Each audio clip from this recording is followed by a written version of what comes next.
morning, everybody. I hope you are all well, healthy, and safely ensconced at home or wherever you are.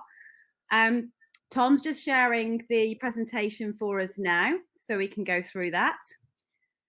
I'd just explain, this isn't really for you guys because you've managed to get on the webinar, but there has been an unprecedented demand for this particular webinar and quite a few of our webinars and training sessions at the moment.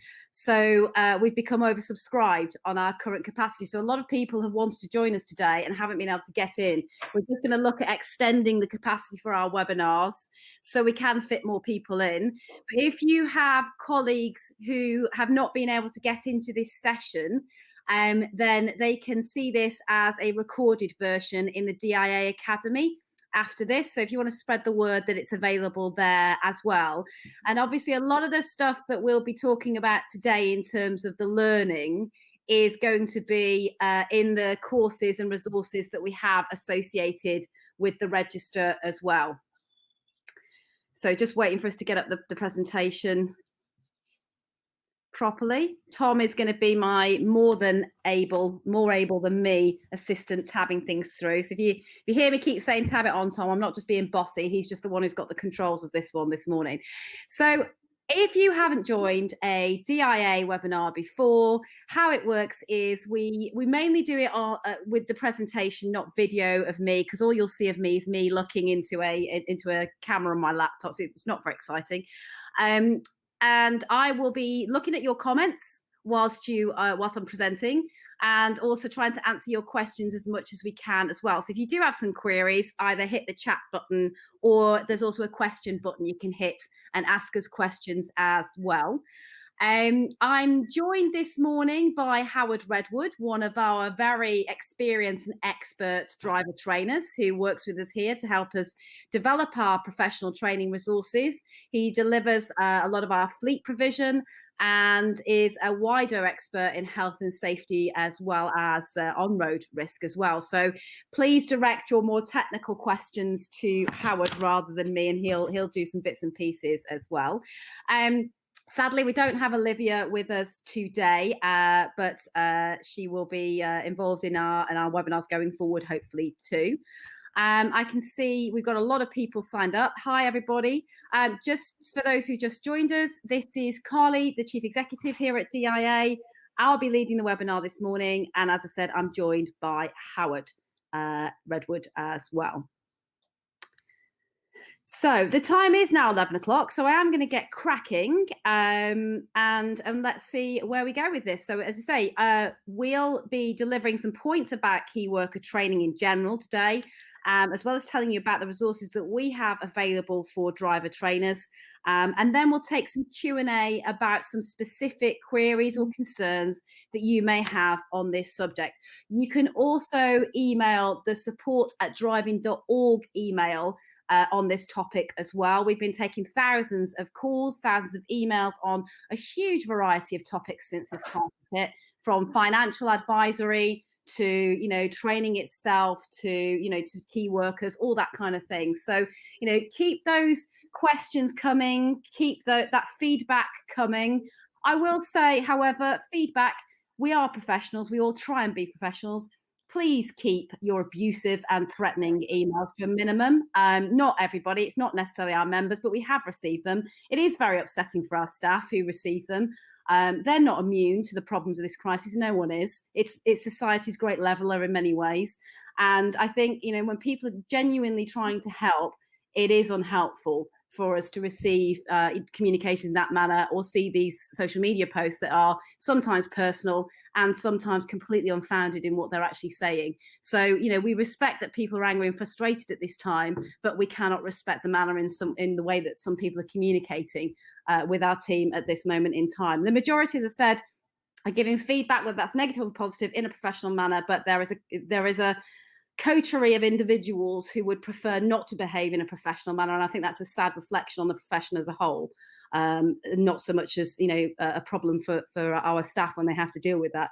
So I thank actually those of you who are sending genuine queries, are sending genuine feedback. Continue to do that. When we don't have the answers to your questions, please bear with us. and we will send them up to DVSA, DFT, whoever it is we need to get the answers for. As a tier one consultative stakeholder, which means we are the people that liaise directly with DVSA, and also DIA is unique in the fact that we're the only driver representative to the government's road safety delivery group, which advises on policy and strategy and testing and training and road safety in general. We are able to get to information more directly than any other representative body, but we're also able to take those questions and queries when we don't have the answer and also push up concerns. We have a weekly teleconference with DVSA now, and I also have a weekly catch up with Department for Transport, which includes partners like Transport for London, Road Policing, the Fire Service, kind of PACTS, those called Highways England, who is a key partner of ours as well. So that allows us to grab information, disseminate it to you, but also disseminate information for them as well. So that's why it's quite important to keep the channels of communication open between us at the moment in time. So I'm going to carry on with this particular presentation now, and we'll see how we go. Okay. So this particular seminar, the aims of this session is tackling the thorny question of should we be training anybody in vehicle or on vehicle.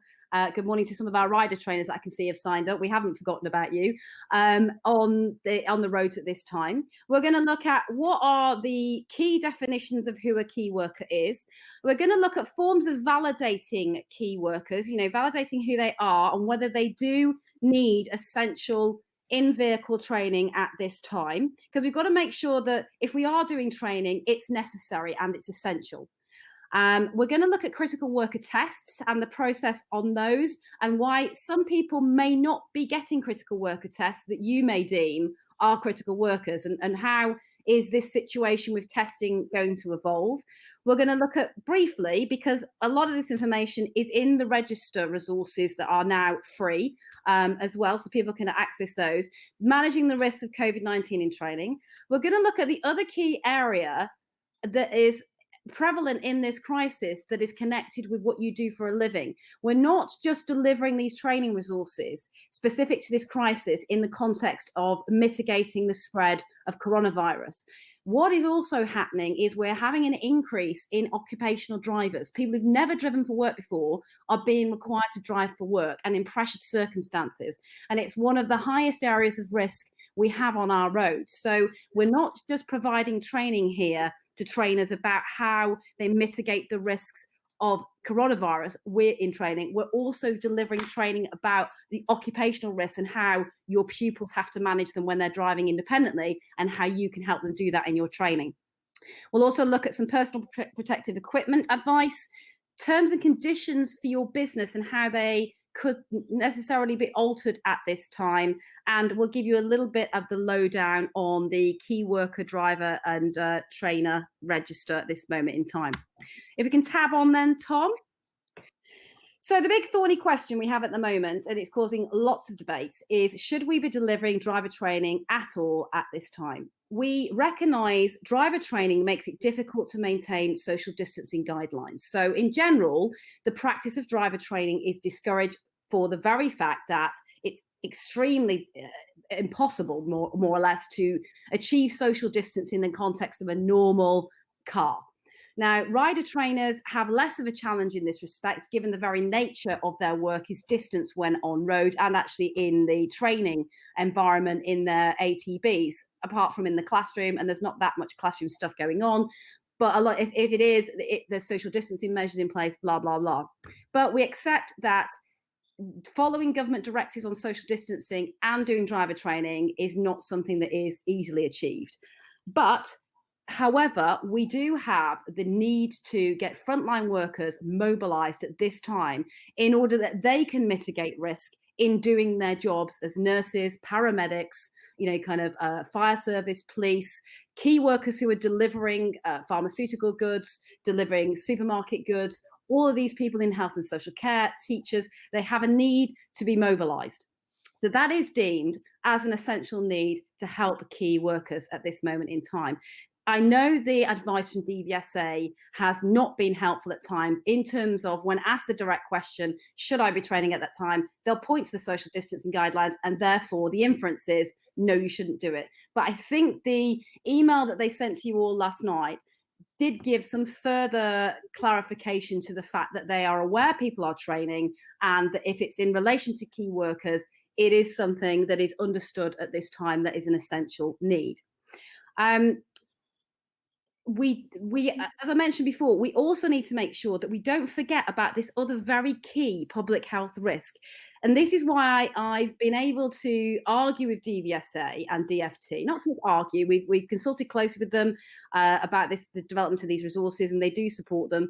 At first the reticence was around, kind of, if we say to people it's okay to train key workers, we're kind of saying it's okay for anybody to go out there. And that's why we decided that it was important to have some kind of verification process supplementary to the ADI badge and register, and that is something that we're working on. We decided there was a level of training that needs to be, and I say we, that includes road safety stakeholders like DFT, DVSA, Highways England, those kind of things, Motorcycle Industry Association, all of those partners with NASP that we consulted with in this process. And what we were first looking at is only allowing or encouraging training that is destined towards a critical worker test, only supporting those trainers who have a pupil who is defined as a critical worker and having a critical worker test. I've challenged that because what's happening out there at the moment is not necessarily people needing to pass a test to gain a new license in a new category. It is also about people who can drive vehicles and being asked to drive vehicles in the same license category that they have already. But their unfamiliarity with both driving as an occupational driver and with that new vehicle and under the precious circumstances they're in is going to create, and is already creating, another public health risk, which is pretty critical, which is occupational road risk. And we're already seeing, as I said, some accidents with inexperienced commercial drivers. Now, that pushes risk onto the front line of the NHS. It means emergency vehicles and personnel are having to attend accidents and incidents that they really shouldn't have to attend at this time. So we can't, in respecting and mitigating one risk, create another risk by ignoring it and not delivering professional training. So training at this moment in time that is deemed essential is not just targeted at licensure, helping people to achieve new licenses. It's also about developing people's ability to drive safely as a commuter driver or driving in an actual working role where they're doing deliveries or they're doing multiple locations, all that kind of thing as well. So just to clarify that. So there may be a variety of reasons for driver training at this time, which could include license acquisition or occupational driver training, but it's not all about a new license acquisition in a new category. Okay, I'll do one more slide, then I'll slip to some questions.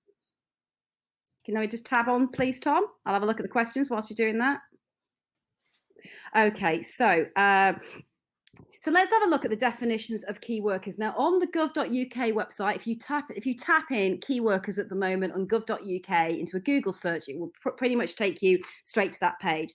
But key workers are people whose job are vital to public health and safety during the lockdown, or they're delivering key services that we need to fundamentally exist, such as utilities, food, pharmaceutical supplies, all of those kind of things.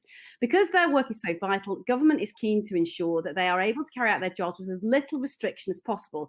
Yes, the wider population has a massive amount of restriction on its movement at this moment in time. But as the Health Secretary and various other government officials stated, if you need to be able to drive for work and it's an essential need, then you must be able to do so. So some of the individuals who are needing to use transport for work at this moment in time and are key workers are those employed in health and social care. Now, I've just seen a quick question about vets. Anybody who is in a role that is caring for a human being or animals falls into this category, and they don't have to be direct employees of NHS. It can be somebody working in a private care facility. Hospices are not NHS facilities, so they would fall under that as well. Veterinary services, all of those care and social care roles are included in the key worker definitions. Education and childcare obviously includes things like teachers, nursery workers, all of those kind of people as well. And you could make some argument for driver trainers. We've tried to have it defined that a key worker is a driver trainer too, not just for the purposes of legitimately carrying out training at this time, but also to be able to be recognised for the key worker role that you play. But it's not always possible to get government to focus on making these clear definitions at this time, but we'll keep up on that one where we can. Food and other necessary goods are a key worker area. That's not just delivery drivers and supermarket workers and people like that. It's also about the supply chain to food as well. So food manufacturers, farmers, people like that as well are included in that category. Key public services, so people who are employed in a range of services, from council workers, bin men, to people who are sanitizing the streets, to people who are working in civil service positions, all of those kind of roles. Local and national government is included in that as well. Utility workers, those are also involved in engineering roles that are quite critical at the moment. Public safety and national security roles, and also transport, which is as wide as obviously rail, freight, rail passenger, aviation, freight and passenger, marine, and roads as well. So you can see there's a huge number of people that are covered under this key worker definition as well. So it is worth digging into that a little bit more online in terms of who's listed. But if you're unsure, just pop us a question about who it is that you are being asked to train at this moment in time. Okay, can we tab on one, please, Tom? I'll deal with the questions that people are asking about evidence of key workers in a moment. Food production workers, yes. And somebody's asked a question about critical workers, could be doctors and nurses, amongst others. Surely it's not safe to train those. Yes, clearly there is a risk to training anybody working in a frontline health and social care role at this moment, because it is possible that they will have been exposed already to coronavirus. We will talk in a moment about mitigating the risks of COVID-19 in training and what you should do with pupils who you fear may be exposed. So I'll move on to that in the moment. Doreen has asked me, I've turned 70 on the 9th of April, would I be allowed to do essential driver training? All of this is at your discretion. It is at your discretion as to whether you have weighed up the risks of driver training or rider training at this time, and whether you are willing to manage those risks and take those risks on board. In the over 65 age group, and now in males over 50, particularly with underlying health problems such as obesity, there is advice about the increased risk of COVID-19 and its impact on you, mainly to do with the respiratory issues that you would suffer if infected. And that would have to be in a serious case that is actually infecting you. Many people do not show or experience symptoms of COVID-19 at all.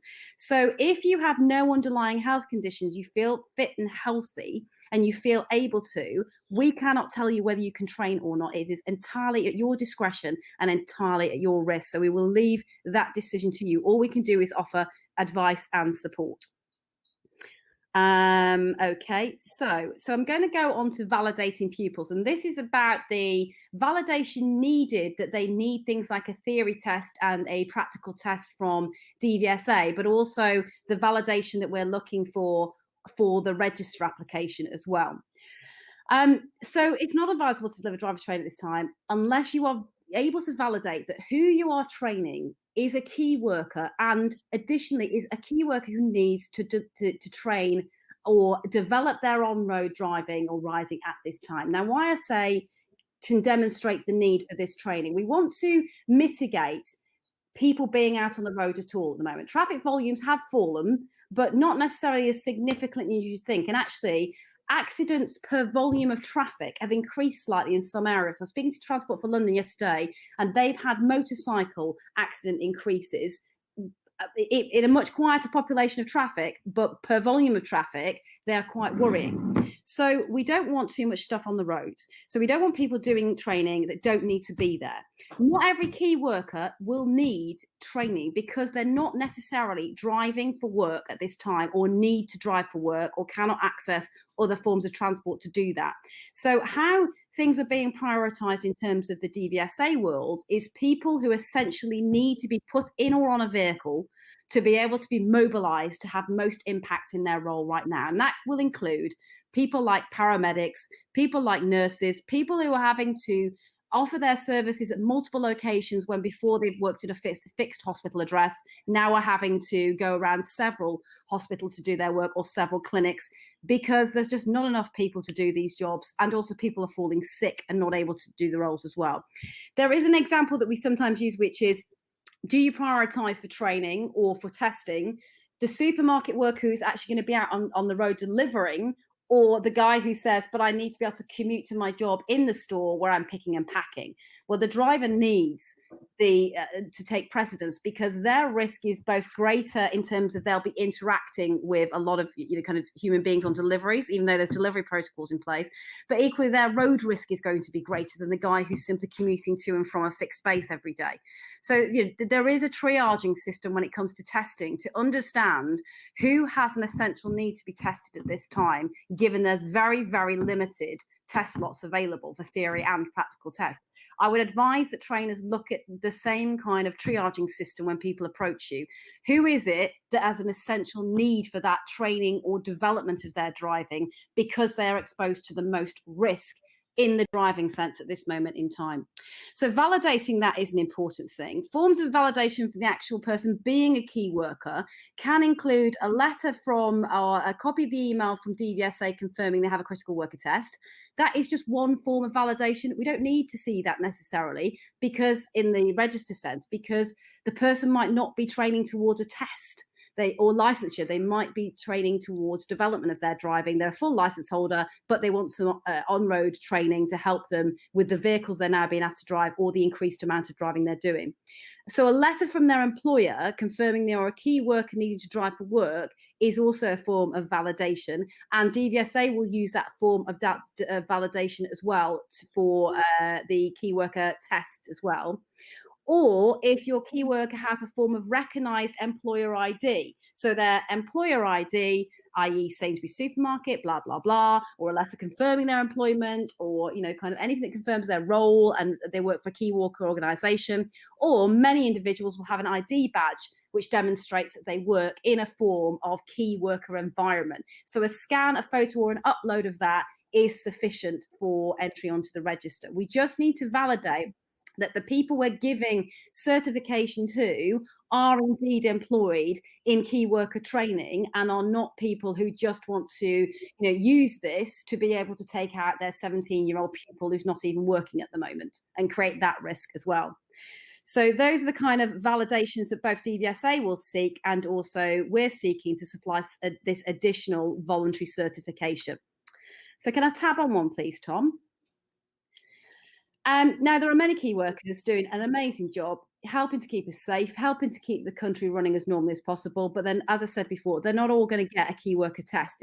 That's why it's kind of now shifted to being called a critical worker test, differentiated from the kind of wider term of key workers.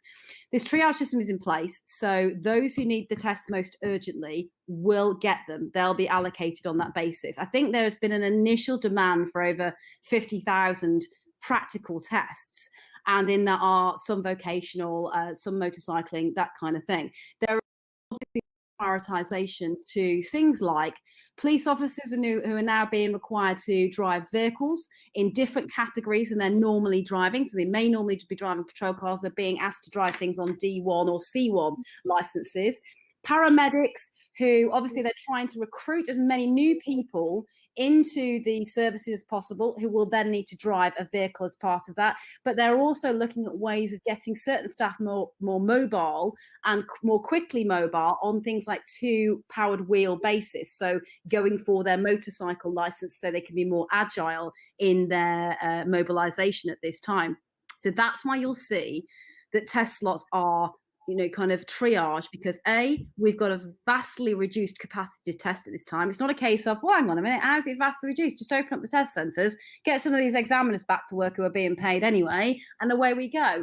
The problem is that the examiners are, have to really volunteer to put themselves at risk to do frontline examining at the moment. So DVSA are reliant on this coterie of people who are willing to do frontline testing. And also DVSA, like many government departments, are being asked to share some of their personnel with other government departments to supply critical services elsewhere. So examiner capacity is reduced. Test centres have been closed down clearly to mitigate the risks of COVID-19 and have as many people, kind of working in more mobile environments than they can in home environments. And so that means that test availability is limited as well. So because of this, test slots and test centres will change. Always check if you have a critical worker where the test is going to be, because it may not be anywhere near where you would normally take somebody for a test. And don't assume it will be at the normal times, because we're in an extremely different world now. We're in a whole new world, so everything is up for change. So pupils must be advised to read very carefully where their test is going to take place. They may find it's being delivered at a surprising time, as may the ADI be who's training them too. Clearly, to respect social distancing measures, how tests are delivered will be changed as well. You, as an ADI, won't be involved in the test at all, or be involved in the debrief for understandable reasons at this moment to restrict the number of individuals exposed. The examiner may ask you to remove your headboard and supply a pair of L plates if you don't have any. These L plates may be marked with NHS. Again, this is all about, kind of deflecting too much undue attention from the public or from the police that, who have a feeling in some quarters that no training should be happening at the moment. And, the headboard of a driving instructor going past is almost like a shark fin in the water to some people, and they smell blood. So we actually don't advise people use their headboard for training at the moment. This is DVSA advice as well. This is from their standard operating procedures, and only use L plates to avoid any issues from members of the public. We don't want you to attract criticism for doing a job that needs doing. And we're trying to demonstrate to stakeholders and to the wider public why this job needs doing, and we're working on some materials to do that now. But having to deal with that hassle in your work is a distraction from doing this good work at this moment in time. So we don't really want people to have to deal with that. Can we tab one on, please, Tom? On booking a practical test with DVSA at the moment, the booking system has changed. It was, up until yesterday, an email service. It is now just changing, and I can't guarantee it's changed exactly right now, but it is happening today. It will be a form on gov.uk, on DVSA's test information pages on gov.uk. As soon as DVSA have confirmed that link is live and the form is live, I will send that out to people who are already registered with us on the register as information, so you can access that. So that form will help them deal with the bookings in a lot more efficient way than they perhaps have been able to with multiple emails, because not everybody was using that email address for test bookings. It was also for test queries, for people to rant about the situation.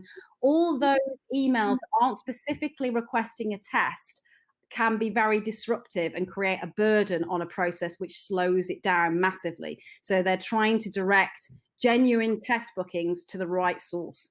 And if you are accompanying someone's test, you must display your valid ADI license as usual. Theory test, again, massively reduced. Pearson VUE provides the theory test service at the moment. At the very start of the crisis and the lockdown, they closed down most of their centres. DVSA now have managed to open up a handful of centres. I believe there's one in London, Glasgow and Manchester. They're opening more up.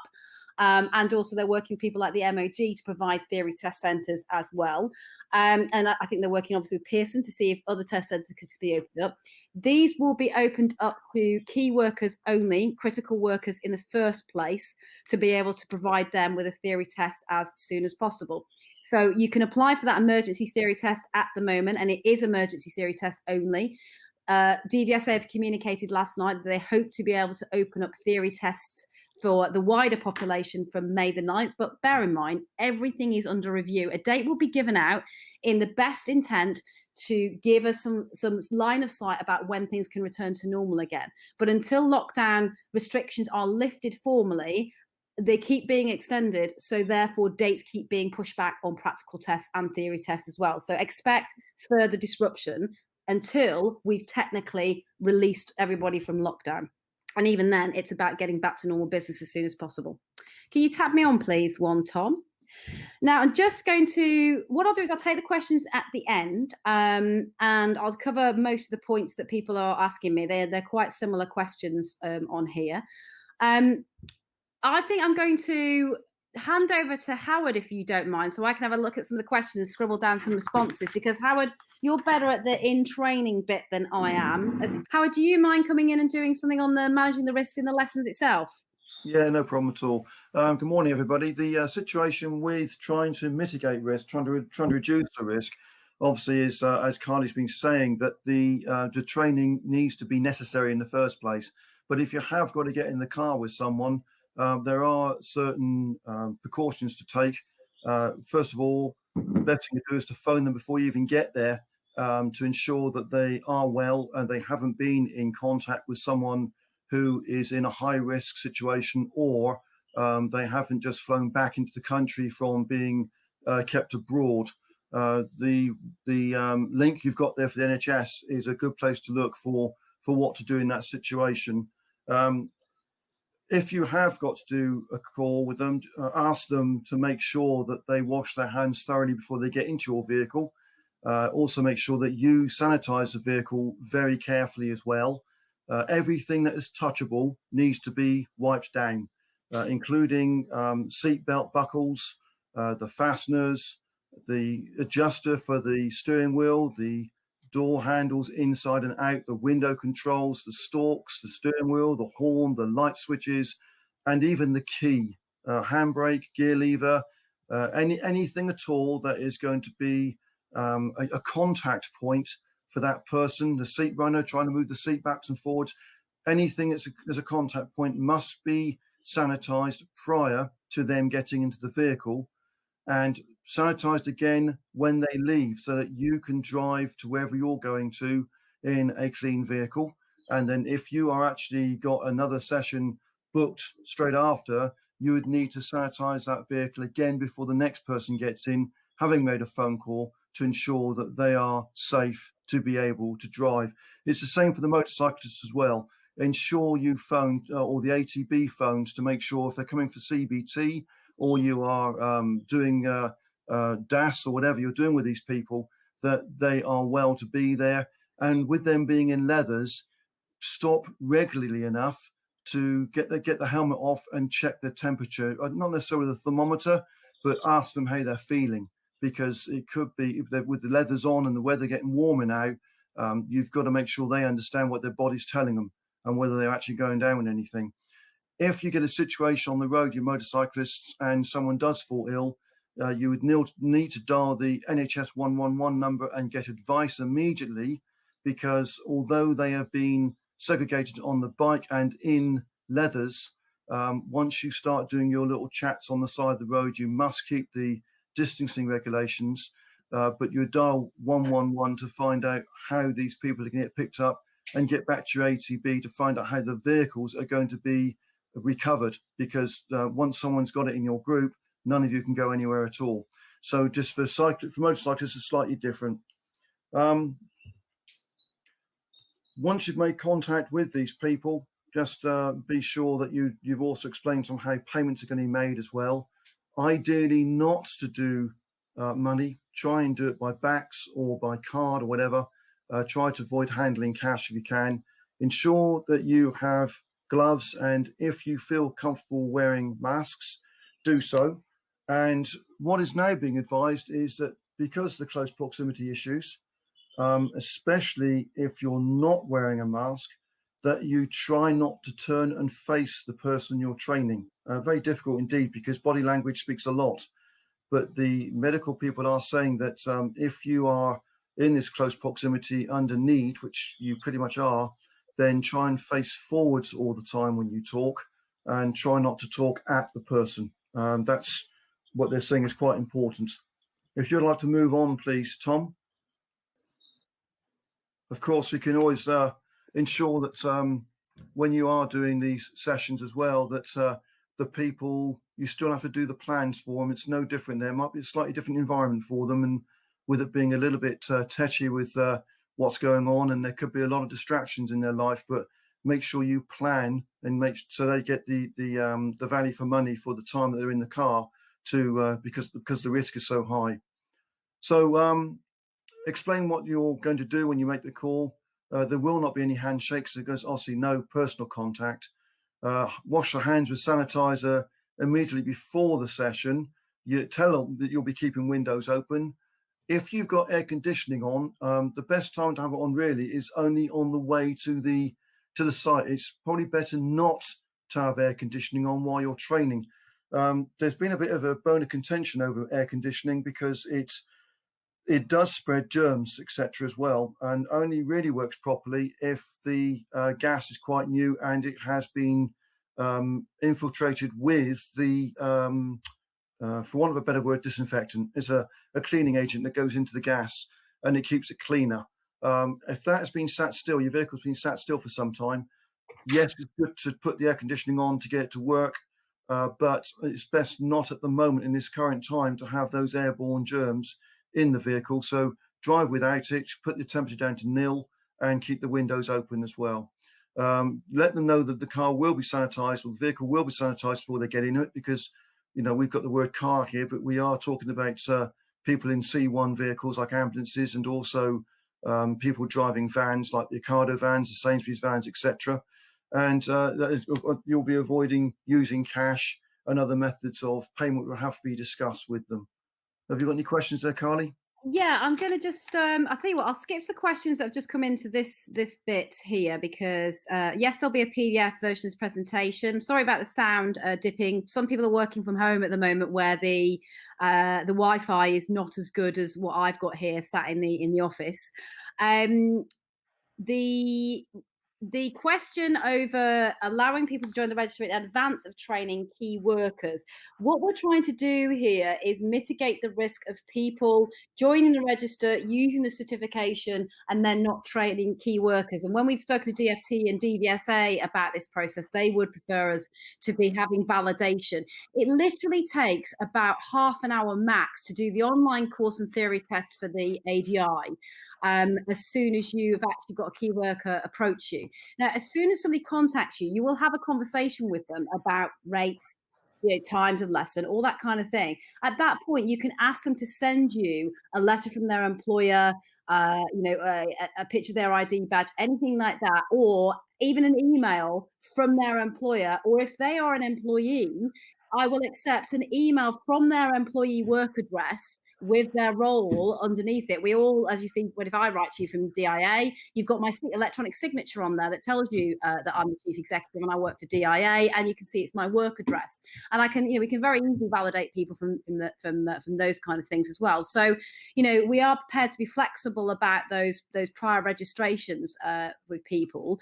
And if you have a desperate need and you can't get hold of anything, please just email us and we'll see what we can do. But please respect our need to try and validate that the people who are going to be using these resources and carrying certification in our name are actually doing valid driver training work at this point. I believe, Richard, you particularly asked about Simon, the nature of your work, you're working with MOD personnel.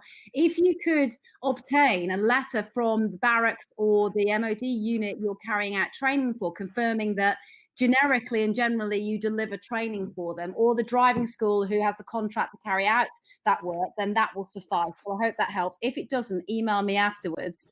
And we can talk about that. So, and also just reiterating, as I said at the beginning, with the query about a vet, then email me if you have any problems with validation for your daughter there.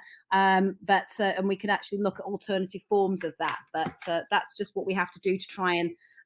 We run DIA is also Diamond Advanced Motoring globally, and across the world we run accreditation services where people are using our certification to gain employment, training people like the oil and gas industry in the Middle East, in highly pressurized and dangerous road risk environments. And we often see people passing off that they have our certification.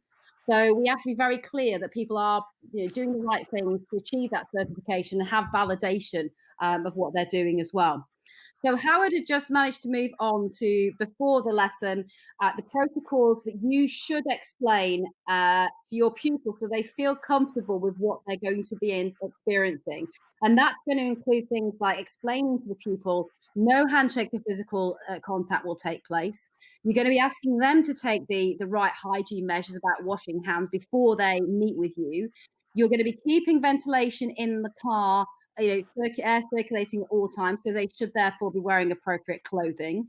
You're going to be telling them that the car and reassuring them that the car and any equipment that you will be using as a trainer will be sanitized before they get in, after the lesson, in between lessons, that you're taking every precaution to keep them safe, because they're going to have a degree of nerves of getting into that environment with you as well. So this is about reassurance. As Howard said, it's also about mitigating your risk in things like handling cash.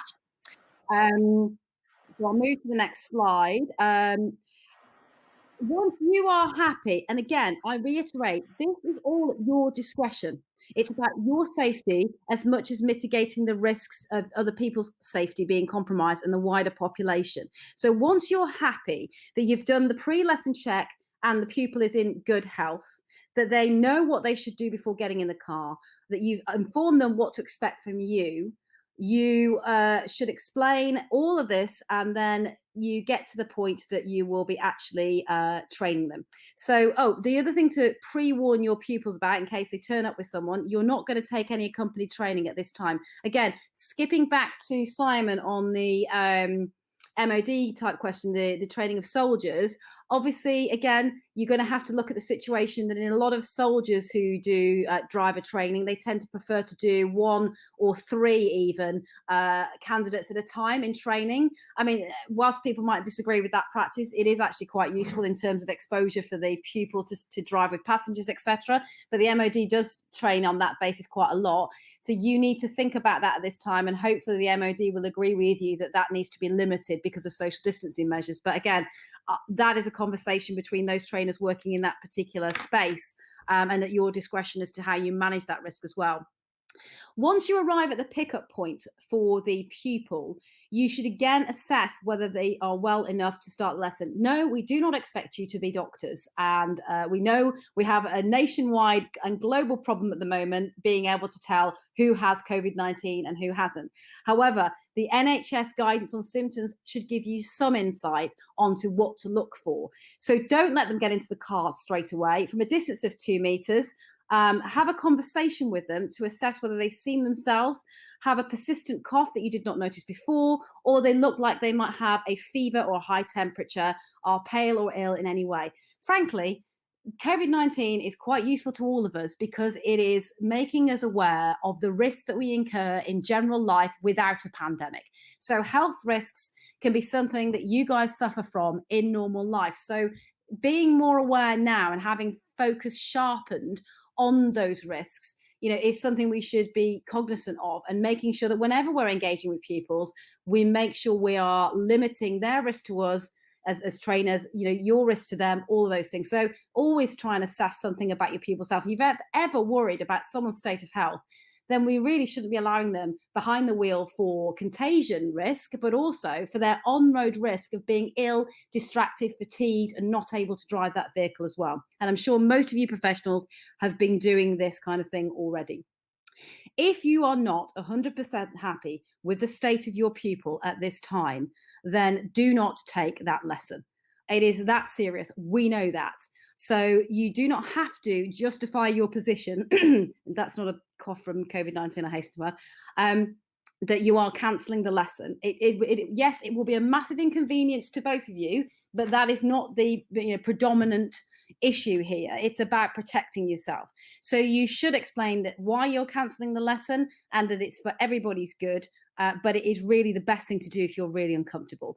And all of these processes we've just described are relevant to every single lesson. We don't want to drop the ball or get into an ease of doing this thing so it becomes so normal. I will admit to as many people who are still out and about for their jobs or for normal life like shopping and things like that, we can become a little bit complacent sometimes and forget where we are with this crisis and not necessarily be keeping the social distance for a moment. We instinctively reach for something on a shelf and realize we're not 2 meters away. All those kind of things. We need to avoid complacency to contain this particular virus. So do these things before every lesson. During the lesson, your lesson structure and content should remain the same as you would train any driver, in that when you are aware of why the key worker needs to train or develop their driving, you will have already started to think about how you will deliver that learning for that individual customer. So you will have already looked at their client-centered aim and objectives, and ergo, you should deliver the lesson as you normally would to a pupil who is needing to have some development or train for licensure. Obviously, you need at the moment, especially if you've not been exposed yourself to doing a lot of occupational driver training, to be aware that these individuals will be working drivers, whether they're commuting for work only and then staying at a fixed address, and they've got slightly less risk, or they are mobilized to drive for work. They are pupils that are going to incur more risk from the get-go in the occupational driver category than maybe some of the novice driver pupils that you normally see. But a few practical tips for during the lesson. Any writing should be done by you, or obviously use of iPads if you use them. Don't share the pen or device where possible. I know this sounds like grandma's teaching you to suck eggs, but it's, you know, useful clarification. Clean everything that you use in the course of your training with anti-back wipes straight afterwards. Training resources like the show me, tell me stuff should be held up and not passed between the two of you. The pupils shouldn't be touching them. Try to avoid directly facing each other when discussing scenarios in cars. If you have the time to pull up at the side of the road to discuss issues and get out of the car or discuss scenarios, then that is advisable. Luckily, we've got some lovely weather at the moment and it's not peeing it down on you when you do that. If you're going to do things like provide a demonstration drive, you'll need to wipe down the controls before and after. If you're wearing gloves, change the gloves just before and after the demo drive. And obviously I'm aware quite a lot of you do blue lights training and things like that, and police training will do demo drives or demo stuff. So just be aware of those. And again, if you're seeing tips here, by the way, folks, that we haven't included, please let us know. All of the registrants will receive regular updates to the training materials for their key worker and for themselves throughout the course of this, because we get new updates all the time from DVSA. New advice comes to light about training at this time, and also so do new stats about things like occupational road risk, which are important to drive home to our trainers, and what kind of accidents we're seeing out there, why they're happening. So then you can incorporate in that training. When we send those updates, we won't expect you to necessarily do the theory test again, but we will expect you to take note of those updates and that learning, and make sure pupils are aware of that updated learning as well. So after the lesson, and if you conduct any further key worker training that day, you're going to need to repeat all of those processes again about sanitizing the vehicle, making sure you have good hand hygiene as well. And remembering as you go into the next lesson, don't shake the pupils' hands. Don't enter their house for any reason at the moment, clearly. Looking at things like after your lesson, where are you going to be able to go to do hand sanitization? Is there somewhere you can go to wash your hands? Or is that why you need hand sanitizer? Remind them, because we've all got a role to keep everybody, you know, on topic with this. Well, remind your pupils, when you get in that house, you know, my 9-year-old is nagged constantly. Get in that house, wash your hands 20 seconds as soon as they get back into the house. So that's the advice of the pupil. And as I said, agree a drop-off point where you can safely wipe down your car ready for the next lesson. So not so much agreeing a drop-off point with people, but you need to find somewhere where you know you can do those cleaning procedures. And before you go to the next lesson, just call or text that pupil again and go through those procedures about checking they are fit for that lesson. And so again, can't reiterate enough, repeat all of these processes all the time. We can't drop the ball on that. Another thing about normal driver training that still needs to continue is obviously license checking. So new pupils, you'll still need to get the pupil's license checked, which you know can be done obviously at gov.uk/check-driving-information. And that link is in the PowerPoint, which we'll send round afterwards. You will need the last 8 characters of their driving license and the check code from the pupil. In the car or at a distance 2 meters outside of the car, ask them to hold the license up so you can check it. The code is valid for 21 days. You can only use the code once. So that's license check. Just on the point of personal protective equipment at the moment, the PPE that we recommend, again, it is not obligatory. We are not trying to tell you what to do or how to do your job. We're trying to support you and give advice and guidance. Hand sanitizer, antibacterial wipes and spray. There are outlets like Halfords and other people that are still open. They're still classed as essential shops, so they will still be providing some of these items to you.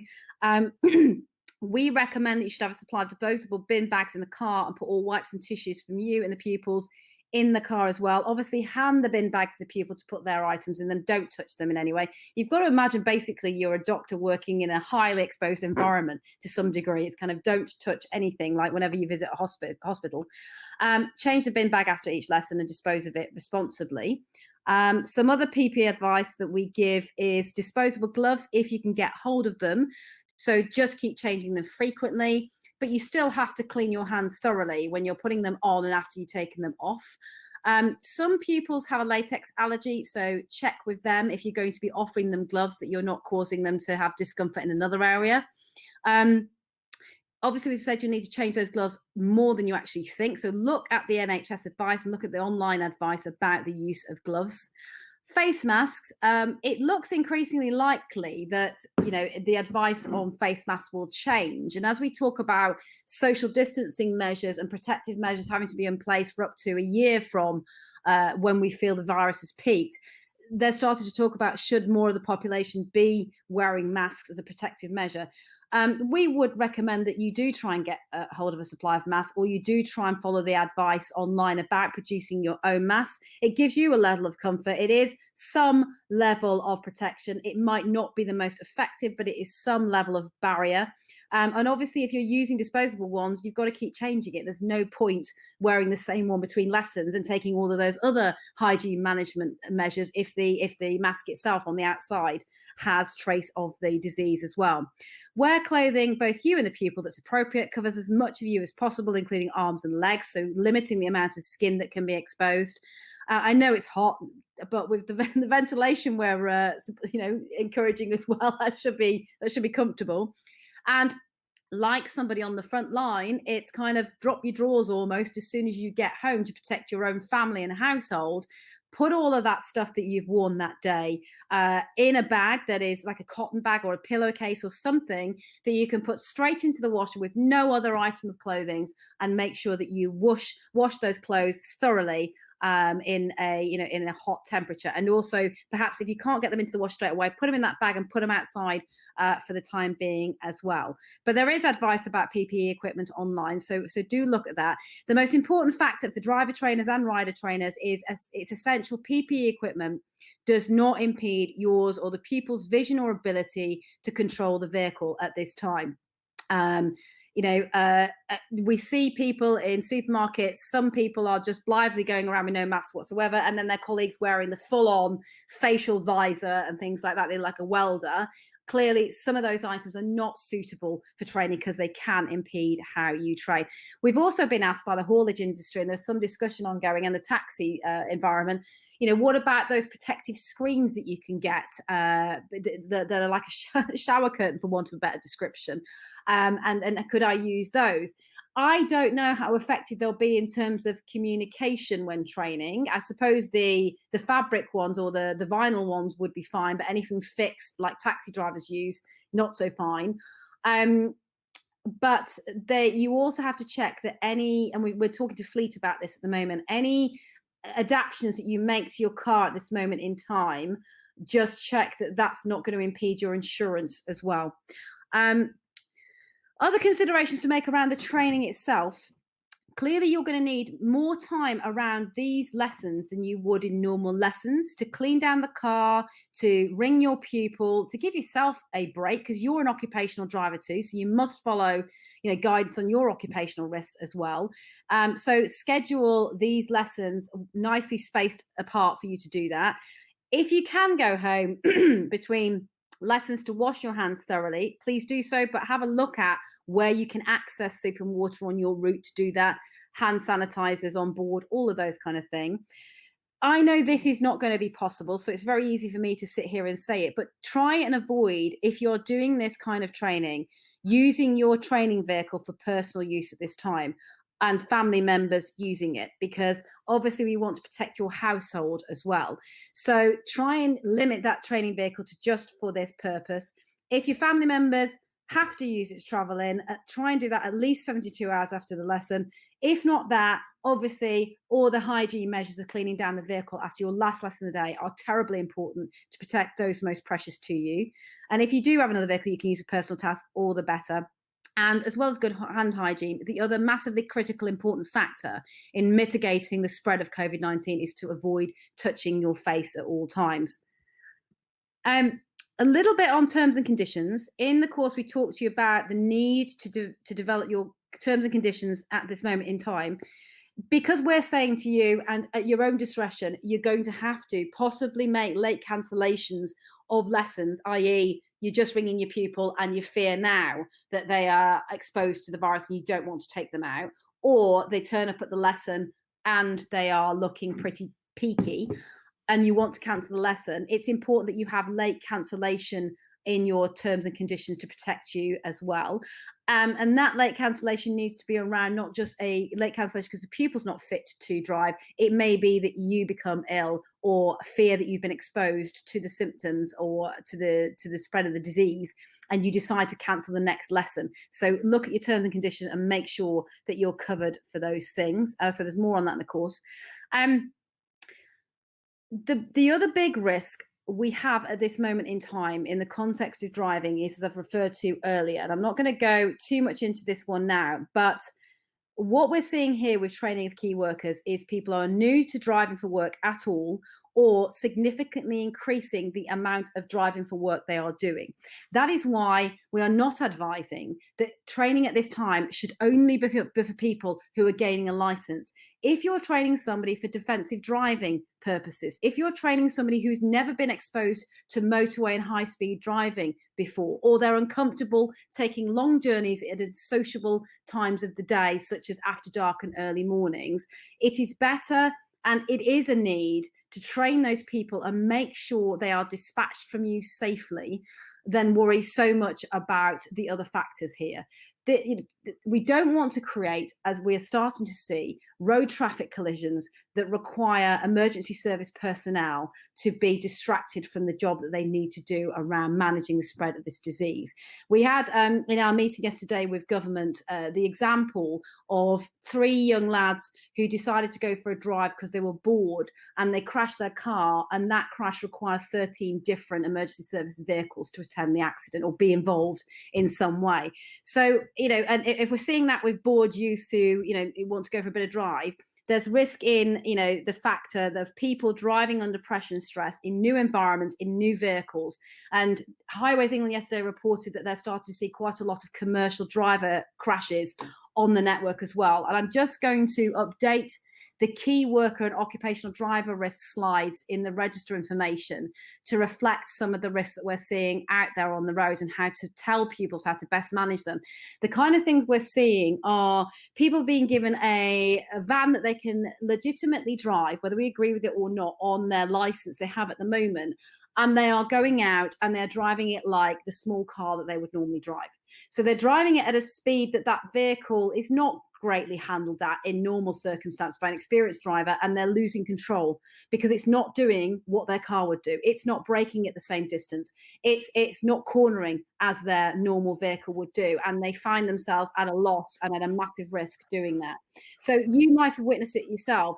You will see some drivers at the moment and you just get that, I know that's a new driver who's been deployed in that Tesco van at very short notice with very little training. And we are talking to fleets about the fact that they can engage in some training because it's safer to do that than put somebody in a vehicle with nothing and then they go and have a crash on our motorways or on our rural roads or delivering to somebody at this moment in time. So that's why this information and the resources we produce are not just focused on COVID-19 risk, they're focused on the increased road risk we have at this moment. There might be less traffic out there, but it doesn't mean there's less accidents in terms of volume of traffic. It doesn't mean people aren't having accidents. We've also seen a massive increase in speeds in terms of people think there's no enforcement, no one can catch me, the roads are emptier, I can speed. So that's why you'll see messages on the highways and byways from the Think team and Highways England telling people that they shouldn't be speeding because of the risk it causes in general life, but certainly at this moment in time, that pressure on emergency services. And, it's worth reminding your pupils they still can be enforced on for speeding or other traffic violations, because the majority of people now who have speed enforcement, it's coming from cameras. So there might not be as many visible cops on the road, but the cameras are catching people and they're registering excessive speeds and dangerous driving. And that's from people who are driving dangerously deliberately because they're going out when they shouldn't do and they're thinking they can get away with it, or people who are doing it because they're not used to the driving they're doing and they're doing it under pressure or they're not used to the vehicle. So that's why occupational driving is a critical element of the training that we're looking at this moment in time. Can you tab me on one, please, Tom? So I'm going to actually just look at some quick questions that people have been asking me. I think I've covered off the ones about the specific people who are struggling to provide some validation of their pupils. So as I said, there's another ways we can take the validation. You can email us directly if you're really struggling. Have a conversation with us. We might ask you a few questions that'll help us validate that as well. Just skipping down to the more recent questions about people. Sorry, bear with me while we go for the questions. Okay, so some people are saying they did join the register, and apart from payment confirmation and get anything else, you will have your payment refunded to you because I've obviously made the register free now. Whilst we were making the amends to the system yesterday to some of the training materials and the processes and updating those, we took the register down for a while. So some of you fell into a bit of a gap. Vicky and the membership team are contacting you this morning to make sure that you are properly registered. People are asking a question about things like PPE, personal protective equipment. How do I access this? I know it's difficult. Our frontline doctors and nurses can't even get all the blooming stuff at the moment. So how do you? We are being advised, and people are contacting us, that there is a flow of things like face masks coming into companies who normally supply them now. They're starting to get supplies from overseas. We will not be handling the selling of those. That's, our offices are largely closed, so it's not for us to do at the moment. However, I'm trying to get details of people who are willing to supply in smaller volumes than they are to bigger organizations, and pass those details on to people so they can get hold of some of this equipment. It's not at the detriment, by the way, of the front line. They have their own arrangement. This is supply of things for the general usage. So as I said, Mark, to try and answer your question, I'll try and get you some information about where you can access PPE, but it's not something we're able to start distributing ourselves at the moment. Somebody's asking me about refresher training. That's actually in the key worker materials as well that we've done. Yes, refresher training is important. If, again, we go back to the need to mitigate the road risk of individuals who are being asked to drive for work at this moment in time. If you have an overseas doctor or nurse who needs that familiarization training, if that is mitigating their risk on road, then that training is an essential need at this time, in our judgment, as well. You might get various different answers on that. This is DIA's judgment on that issue. So if you're unsure, email us and we'll try and answer the question to the best of our ability. All of us are finding our way in this crisis. Information is changing all the time. As we try something, it doesn't work, we get it better. We do it better the next time with more information and more experience. Doing U-turns is not a bad thing if we get ourselves into an unsafe or unsure situation. It's a good thing to revisit, turn around, and take another direction. So advice is going to be updated all the time. There will be confusion at times. Advice will change and seem to contradict itself. But if you're ever unsure, or you've got a piece of advice and you're not sure how legitimate it is, we know Facebook abounds with useful information, but it also abounds with extremely erroneous and misleading information. Always come and check that with an organization that actually has the ability to check it's accurate. So that's us, DVSA, any of the recognized national associations. And given our stakeholder group of Highways England, Department for Transport, all the organizations that we work with, if we haven't got the answer, I will go to one of those partners and get clarification on that for you. So I think, will students have emailed for an application for critical worker test, needs to reapply on the online form? I will get some more information about critical worker tests and an update on how that's progressing to members later on today, because I hope that they'll have the link on there then to the form so I can resend that to everybody. So I'll take some of the FAQs I can see about critical worker tests on this email, and I'll try and put them onto an email for everybody later on this time. Chris, I wasn't quite sure on what I've just said that you need to get a clear message on. If you're still online, can you just quickly type in the chat box or the questions box what it is you want me to clarify, and I'll try and do it whilst I'm still on here.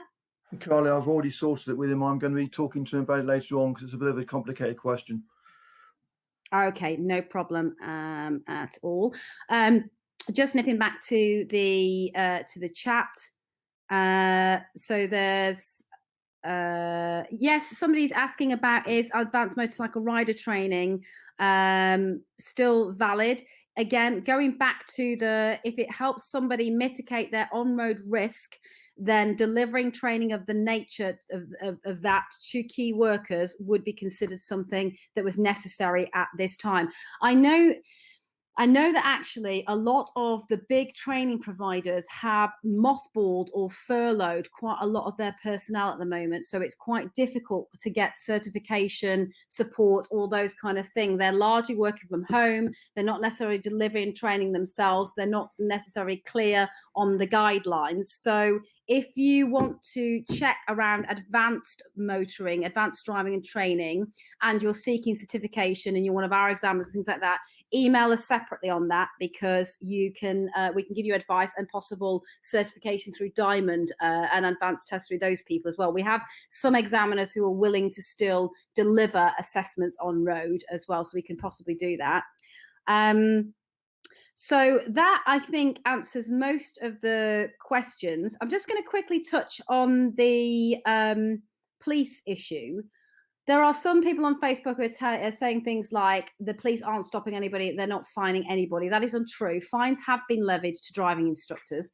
The registrar has also said, if you have an enforcement against you at this time, and it is of that nature that it is connected to COVID-19 regulation breaches, you must still let the registrar know of those enforcements. They will make a discretionary decision on what they do on that, but clearly the registrar is very hot on the fact that you make a declaration as ADIs that you will inform them of any motoring conviction, any enforcement that brings into question your fit and properness, for want of a better term, to be an ADI. And they are saying you still need to inform in this period. There is no let out on that, but they will make a discretionary decision about how that is deemed at this moment in time. And Howard, you were stopped by police in some fleet training, or returning from some fleet training in the very first week of lockdown, I believe.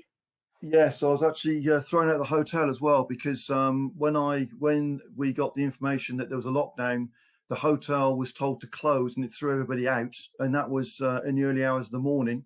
And I was on my way back through Essex to get home, and I was stopped by the police to find out why I was on a journey. And fortunately, I had the information. I'd been working for Ocado that day, and I had the information to say why I was out on the road. But they actually told me then that fines were going to be dished out. And since that time, the DIA have had 3 phone calls from ADIs who have been fined. One was in Devon, one was in Dorset, and one's been in Leicester. They were fined £60 for unnecessary journeys.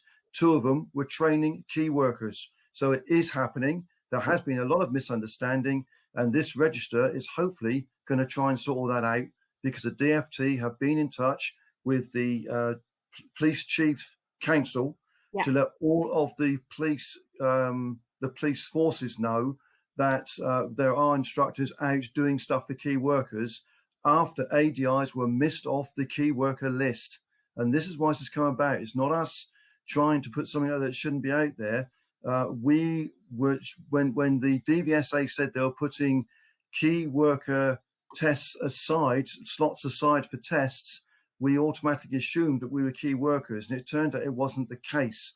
And this has been going on for some time. So this register is a voluntary register, but it is to help people to get validation of why they are on the road doing training with key workers. That's what this is all about. And you could push it, and there is the part of me that is a very arguing type person who possibly gets herself into trouble sometimes for arguing, when possibly it's better to shut up. But key worker, when we talk about education workers, well, in my view, obviously trainers are delivering an extremely critical part of education, which is driver education and road safety education. So you could push it and try and say, well, I am an education worker, and as a key worker, thus I can do this. However, it's, do you really want to have that argument at a roadside with an overzealous, shall we say, member of the public or police officer? And we've seen that not all, serving officers have behaved with decorum. We saw in the news the other day someone threatening to charge somebody with something and they'd make it up. People are acting strangely in strange times. So this is one of the reasons we've kind of done it, is to say, let's try and avoid those conversations, and let's let those authorities know that this is a process that has been supported by organisations like DVSA, DFT, Highways England, all those kind of people. I was on a teleconference with Highways England personnel yesterday. They're disseminating this to their traffic enforcement officers on the strategic road network. And as I said, DFT are kindly sending an email on my behalf to the National Police Chiefs Council to be disseminated down to regional police force level, so they recognise it. And also Highways England will be sending something out to their regional police contacts. And I sit on the advisory board that I do for DFT with the chief for road policing. So we're trying to make sure people are aware of this as widely as possible, and that they recognise and appreciate that this is not about a register that tells you what to do because you're independent and nobody gets to tell you what to do and it has no legitimacy and all of those kind of salvos that have been thrown at us. It is about giving you a level of comfort. It is giving you a unique ID on your certificate that can make sure that you don't have to deal with that conversation for much longer, because you'll say to that police officer or member of public, look, there's my unique certification number, there's the verification email or the phone number. If you phone those guys or email them, they will validate the fact that I've undertook training and certification in mitigating the risks of what I'm doing at this moment in time. And I'm also doing an essential role in mitigating road risks by training these key workers professionally as well. And there should be an awareness.